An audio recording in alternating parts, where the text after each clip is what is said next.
UAEയിൽ ശക്തമായ മഴ തുടരുന്നു. ഭൂരിഭാഗം റോഡുകളും വെള്ളക്കെട്ടിലായതോടെ ഗതാഗതം താറുമാറായി. 75 വർഷത്തിനിടയിലെ ഏറ്റവും ശക്തമായ മഴയാണ് പെയ്തതെന്ന് ദേശീയ കാലാവസ്ഥാ നിരീക്ഷണ കേന്ദ്രം അറിയിച്ചു. മോശം കാലാവസ്ഥയെ തുടർന്ന് കേരളത്തിൽ നിന്നുൾപ്പെടെ UAEയിലേക്കുള്ള നിരവധി വിമാനങ്ങൾ റദ്ദാക്കി. ഇന്നലെ മുതൽ ആരംഭിച്ച ശക്തമായ മഴയിൽ വ്യാപക നാശനഷ്ടമാണ് രാജ്യത്തുടനീളമുണ്ടായത്. പ്രധാന റോഡുകളെല്ലാം വെള്ളത്തിനടിയിലാണ്.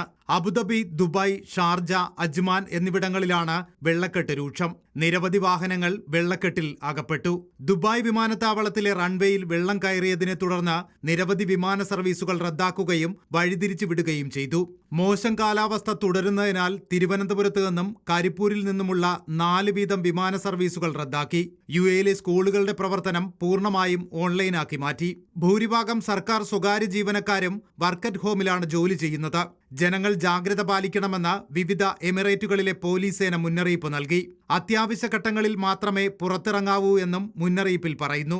ശക്തമായ മഴയുടെ പശ്ചാത്തലത്തിൽ വിവിധ റോഡുകളിലെ വേഗപരിധിയിലും മാറ്റം വരുത്തിയിട്ടുണ്ട്. വരും ദിവസങ്ങളിലും മഴ തുടരുമെന്ന് ദേശീയ കാലാവസ്ഥാ നിരീക്ഷണ കേന്ദ്രം അറിയിച്ചു. UAEക്ക് പുറമെ Oman, Bahrain, Qatar, Saudi Arabia എന്നിവിടങ്ങളിലും ശക്തമായ മഴ തുടരുകയാണ്. International desk report.